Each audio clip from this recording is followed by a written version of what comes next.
ارشاد فرمایا جو اللہ سے ڈرے اللہ اس کے لیے راستے کھول دیتا ہے اور اللہ اس کو وہاں سے دیتا ہے جہاں سے اسے گمان بھی نہیں ہوتا. وَمَن يَتَوَكَّلْ عَلَى اللَّهِ فَهُوَ حَسْبُهُ، اور جو اللہ پر بھروسہ کرے اللہ اس کے لیے کافی ہو جاتا ہے. اس کی ضروریات کا وہ خود کفیل ہوتا ہے اور اس کے کام اس کے ذمہ کرم پہ ہوتے ہیں. تو ہو کے دیکھے اس کا. تو جو اللہ سے ڈرے اللہ اس کے لیے راستے بناتا ہے. حضرت عوف بن مالک رضی اللہ تعالی عنہ الاشجعی حضور کی خدمت میں حاضر ہوئے اور عرض گزار ہوئے کہ میرا بیٹا سالم مشرکین کی قید میں ہے اور میں فاقوں کی حالت میں ہوں. تو فرمایا آل محمد کے پاس ایک سیر جو ہیں، بس اس کے علاوہ ہمارے پاس بھی کھانے کے لیے دنیاوی اسباب نہیں ہیں. کہا صبر کرو اور اللہ سے ڈرو اور لا حول ولا قوت الا باللہ کثرت کے ساتھ پڑھو. یہ ایسا وظیفہ ہے، ایک حدیث پاک میں آتا ہے کہ یہ 99 بیماریوں کا علاج ہے. اس میں سب سے کم درجے کی بیماری ہم اور غم ہے.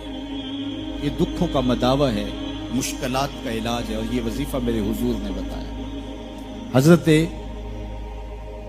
ابو ذر غفاری رضی اللہ تعالیٰ عنہ کو حضور نے 5 چیزیں بتائی تھی. ان میں سے 5ویں چیز یہ تھی کہ ابو ذر کثرت کے ساتھ لا حول ولا قوت الا باللہ پڑھا کرو. فرمایا عرش الہی کے نیچے ایک خاص خزانہ ہے، یہ وظیفہ وہاں سے آیا ہے.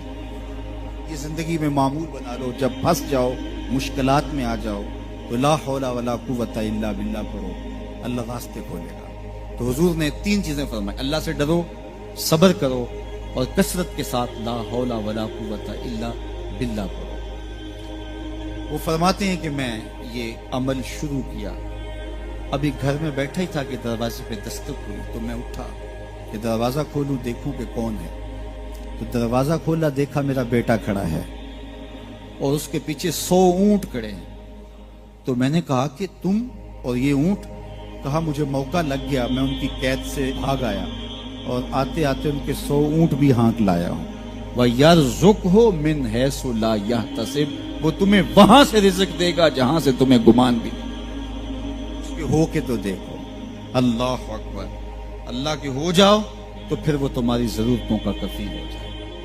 فرمایا حضرت عبداللہ ابن مسعود رضی اللہ تعالیٰ عنہ نے کہ کسی شخص کو فقر و فاقہ آ جائے تو وہ لوگوں کو بتائے کہ میں آج کل بڑے مشکل حالات میں ہوں، ہر وقت لوگوں کو بتاتا رہے تو اس کی مشکل بڑھے گی، اس کی مشکلیں آسان نہیں ہوں گی اس طرح. اور اگر وہ اپنی اس مشکل کو کسی سے شیئر نہ کرے بلکہ مصلی بچھا کے اپنے رب سے کہے کہ مالک فقر و فاقہ آ گیا ہے اور اس کا علاج تیرے پاس ہے، اس مرض کا مداوع تیرے پاس ہے.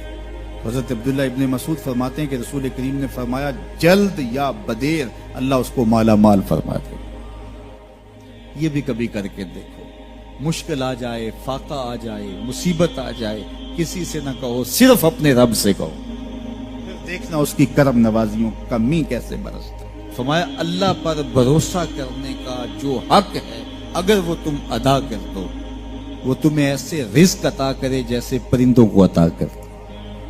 ہم تو دکان پہ جانا ہوتا ہے، فیکٹری میں جانا ہوتا ہے، ہم اپنے کاروبار پہ جانا ہوتا ہے، نوکری پہ جانا ہوتا ہے، مزدوری پہ جانا ہوتا ہے. ہمیں پتہ ہے کہاں آج صبح جانا ہے، لیکن پرندوں کو کوئی پتہ نہیں ہوتا کہاں جانا ہے. راس المال بھی نہیں ہوتا لیکن صبح نکلتے ہیں، شام کو کبھی بھی خالی پیٹ نہیں آئے. بن توکل پنچھی اڑ دے، خرچ نہ پلے زیرا ہو.